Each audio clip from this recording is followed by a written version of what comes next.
What's going on, everybody? It's your boy Real. Welcome to another edition of Spilling Out Tea. Got some reality tea for you. It is Love and Hip Hop New York, Season 5, Episode 5. As I always have to do before I get started, I'm going to go ahead and sip my tea. Hit this vape right here.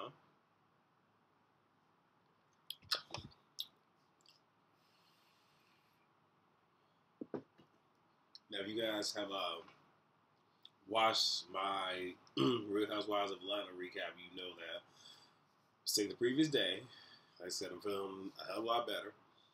So, like I said, that's why that one was late. This one is still semi on time, even though I could have gotten it to y'all a little bit earlier. But like I said, I got my own problems over here. But I told y'all, since, getting promoted, that things going to be a little bit late. But I'm still trying to get y'all all this, these recaps and whatnot as early as I can. So, I'm going to try my best to kind of like jump past some of the boring-ish, because there's like two different things I want to talk about specifically. So, when I get there, I'm going to get there. So, let me go ahead and hit it to them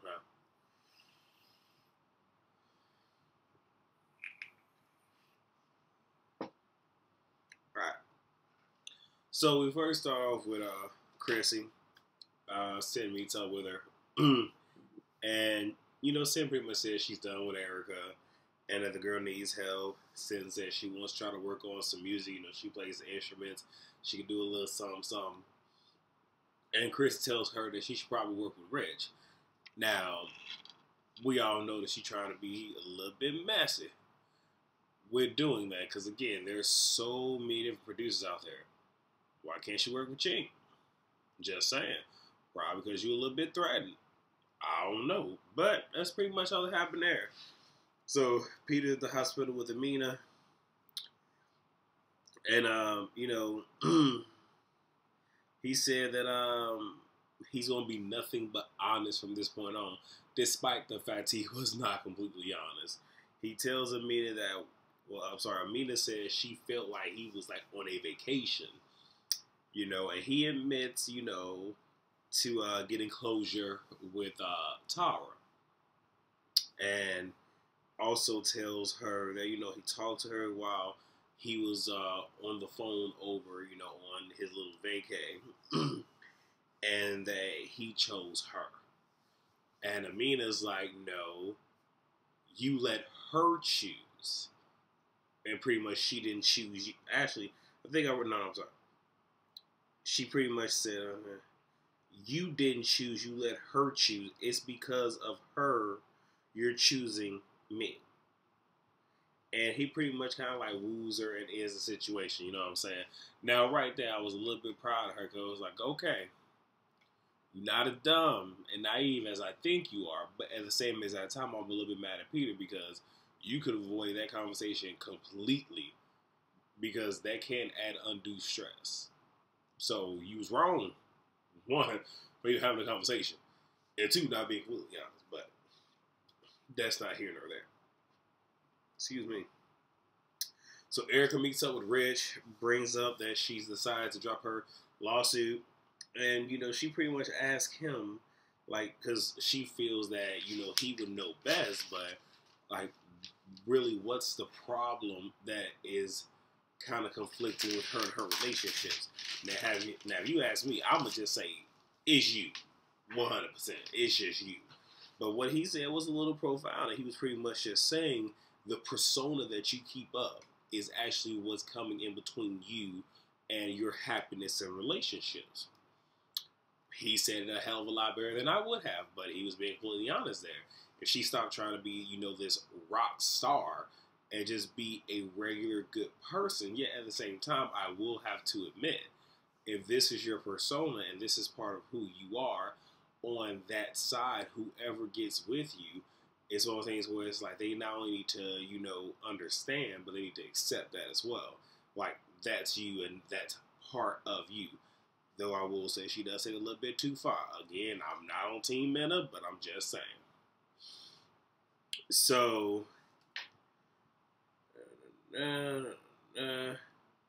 Chrissy and Chink meet up in the park, and she apologizes for the drama that happened at the studio, And, Ching says that,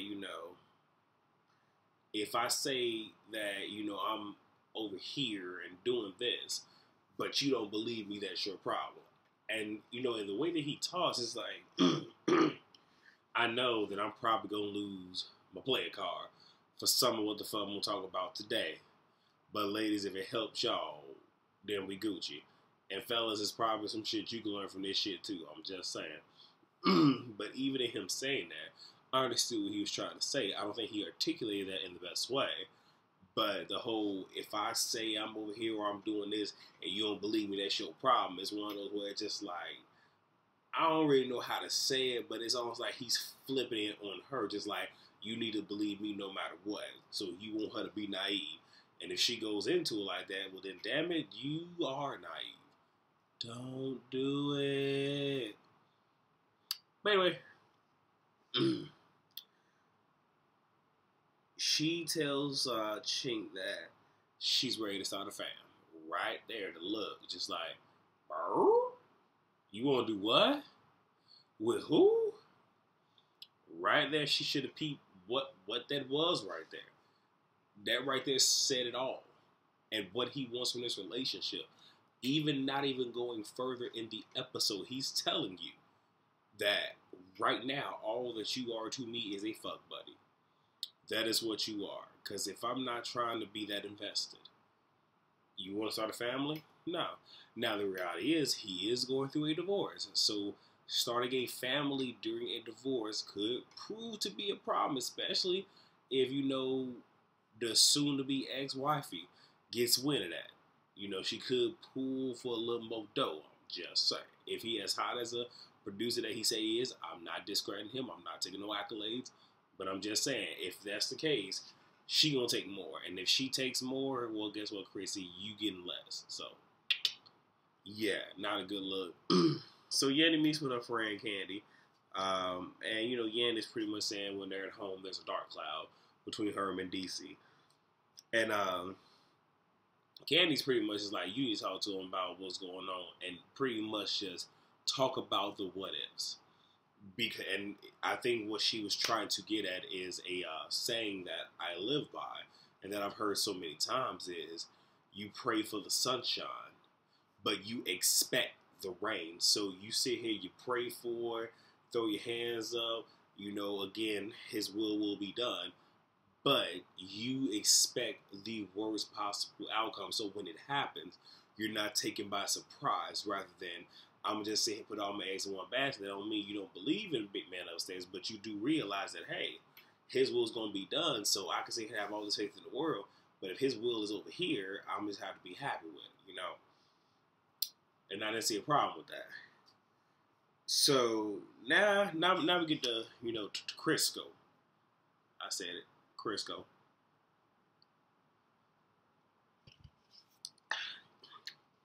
And he's at the gym to release some stress. He invites Rich to I guess talk to him. And he says that he was trying to do something nice for Diamond and everything blew up in his face. Motherfucker, you think? Nigga, who the fuck is you fool? Oh, I tried to do something nice. Really, nigga? You try to do something nice. Come on, man. Come on, dude. You're trying to sit here and play somebody.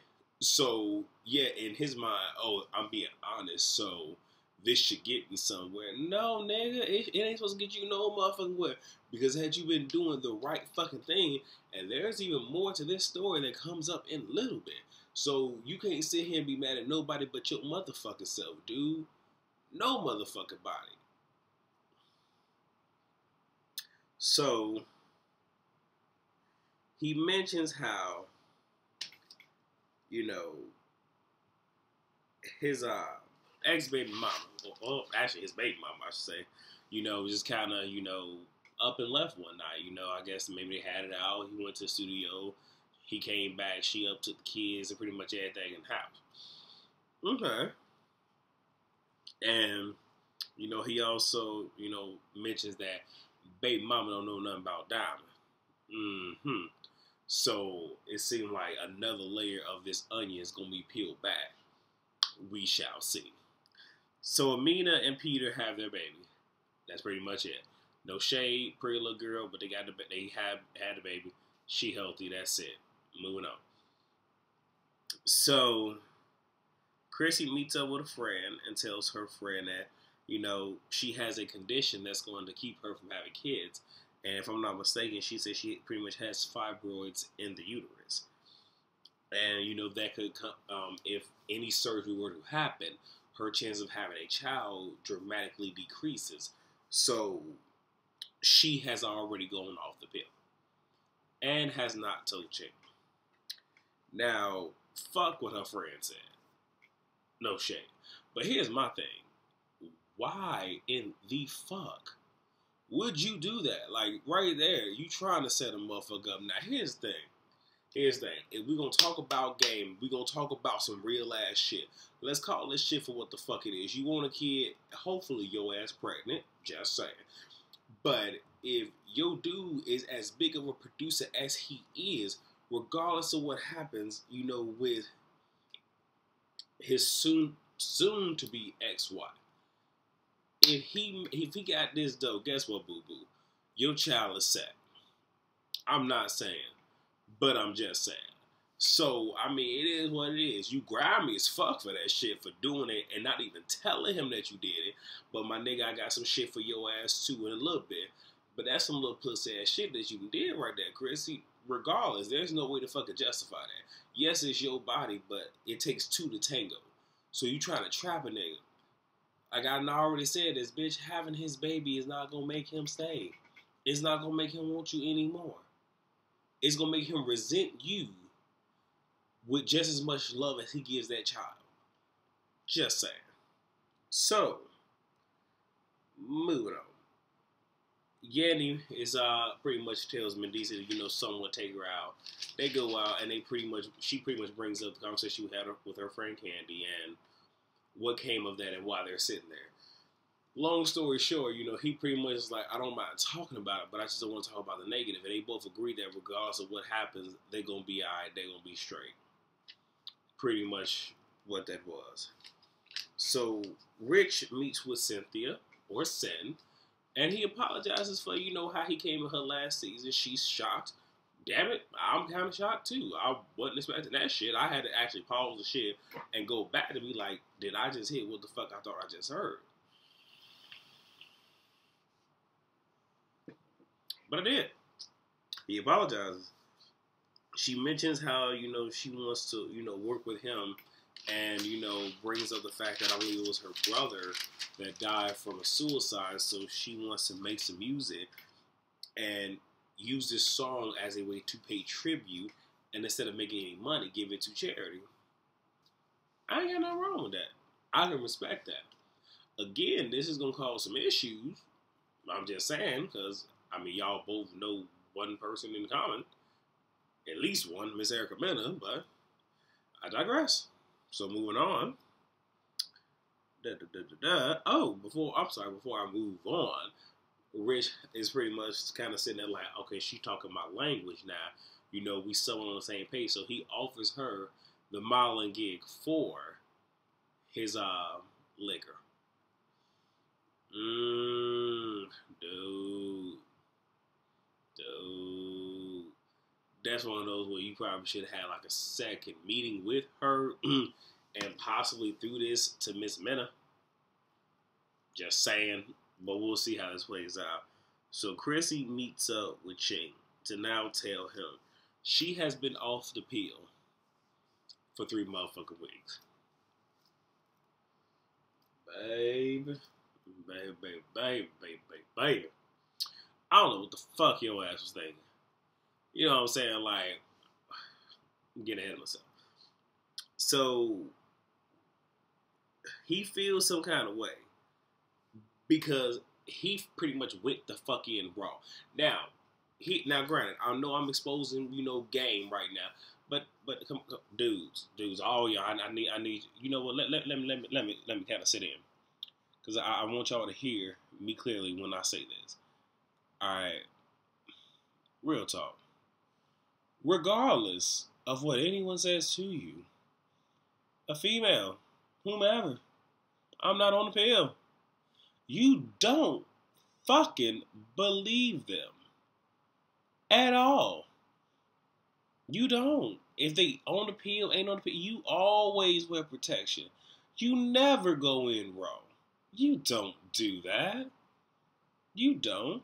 Because right there, you have put all the eggs in that basket. And she can do with them whatever the fuck she pleases. So, no offense, Chink. You's a dumb nigga for that. Point blank, period. You dumb. Just saying. But he feeling some kind of way. You know, she says that, you know, if she had it her way, things would have been done right. He would already be divorced, they would be married, and they would have children. So it's like, you're using this as a way to justify the bullshit that you've done. There is no justifying. You cannot justify this. But she's trying. So, I mean, hey, I'll give her that. She's trying.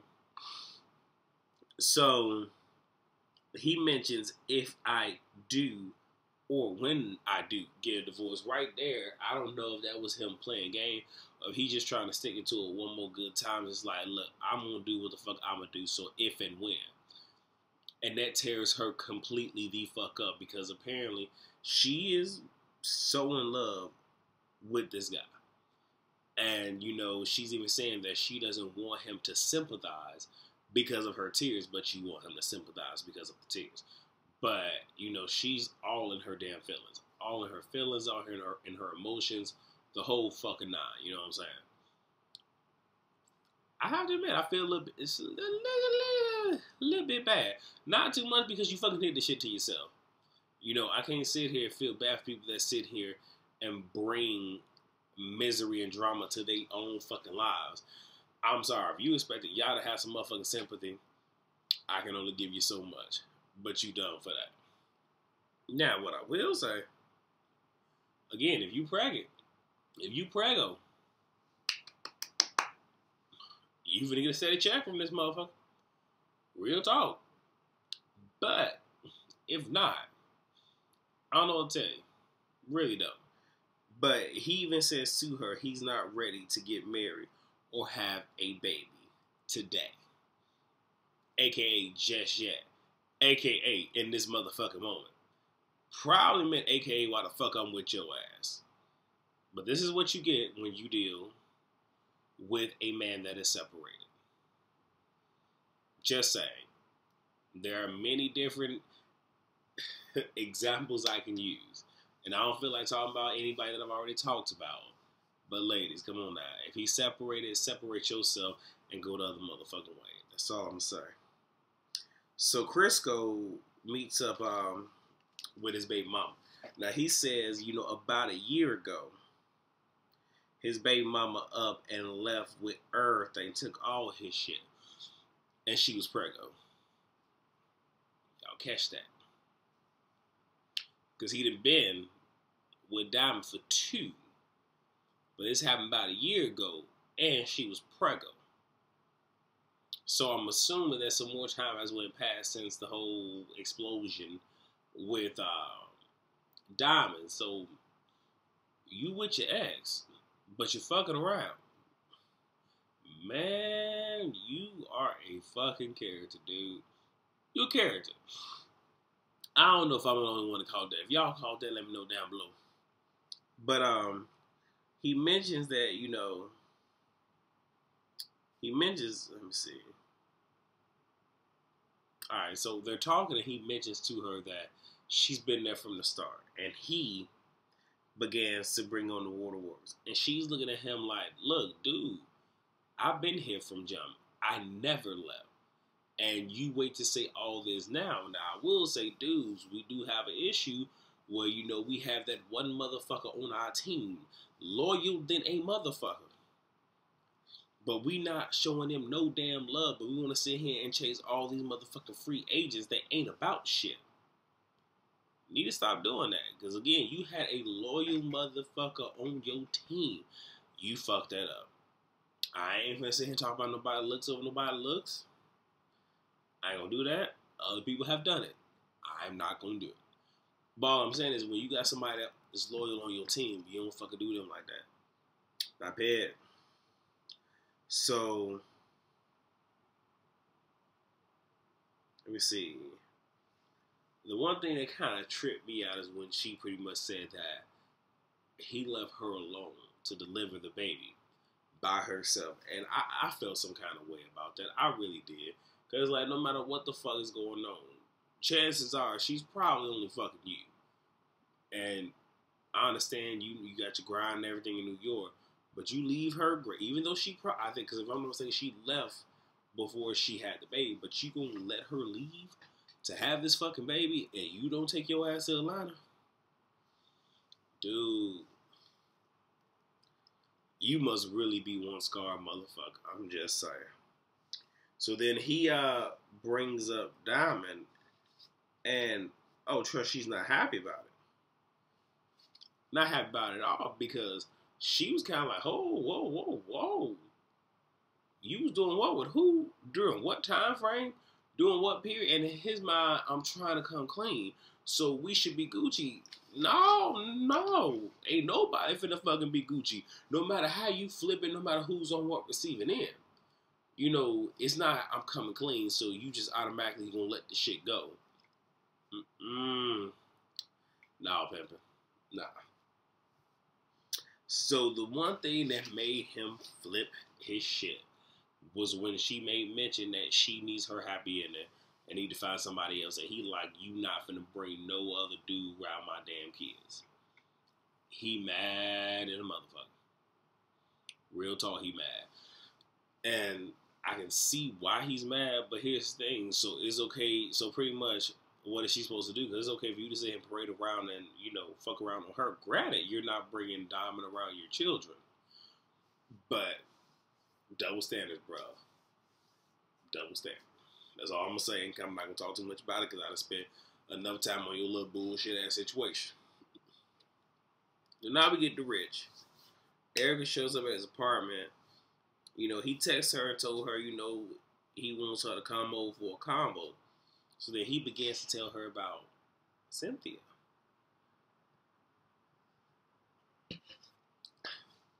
He first mentions that they're going to work on a song together. Erica not happy about that, because it's just like, you supposed to be loyal to me, but you fucking around with her. But he trying to calm it down like, you doing the most right now. You doing entirely too much. But he even made mention that if she's tripping about this news, the next is going to be like a straight, bullet to the chest. So he tells her, pretty much she's going to be the model, his poster girl. Ooh, Erica is in her feelings. All the way in her feelings. And the one thing that kind of got me is I feel as if she's not mad that they're working together.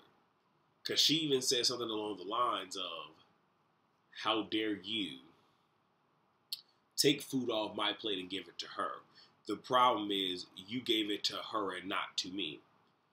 Because I'm pretty sure, I don't know how good it's going to be, but this is probably a good opportunity. And I mean, real talk, even though Erica Mena is crazy as all motherfucking get up, she probably would have been a better choice for that because she's more recognizable. But he did what he did. And one thing that people need to, get through their mind is business is business.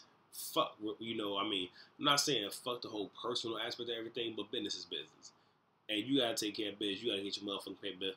Or, as Miss Taylor Braxton, get your coins. So that's what the fuck he trying to do, is make his motherfucking money. And, she's pretty much upset. And she fucking leaves out. But says that I'm going to be at the opening. Excuse me. Hopefully it's good. So, pretty much, that was the recap. Personally, I think this is a hell of a lot more exciting than, the Real Housewives of Atlanta. Again, if y'all watch both as I do, please let me know which one you thought was most exciting. But, with that being said, as always, if you like this video, give it a thumbs up. Also, please subscribe to the channel. Like I said, I'm trying to get y'all this well, all these recaps and everything else as quickly as I can. Forgive me if anything comes up. Like I said, if you have any questions that you would like me to answer, whether it be relationship questions, hopefully I can try to get some friends in and we can actually do a Q&A, as a group. But you can hit me up at spillingallthetea@gmail.com. And please follow me on Twitter. That's when you will know when the next video is coming up, how I'm feeling about who I'm following, who recaps I watch. Please, like I said, follow me on Twitter if you can. Like I said, I put what I can out there, and you can follow me on Twitter, and it's T Spilling, so a capital T N T, capital S and Spilling, both together. So, like I said, with that being said, again, thank you guys. I appreciate all of that y'all been showing me, because like I said, I'm still a motherfucking nobody, but y'all rapping, y'all was sticking there with me, watching these videos. I appreciate it wholeheartedly. So as I always say, I spill the tea. I want y'all to catch it. LHHNY. And I'm see y'all next time.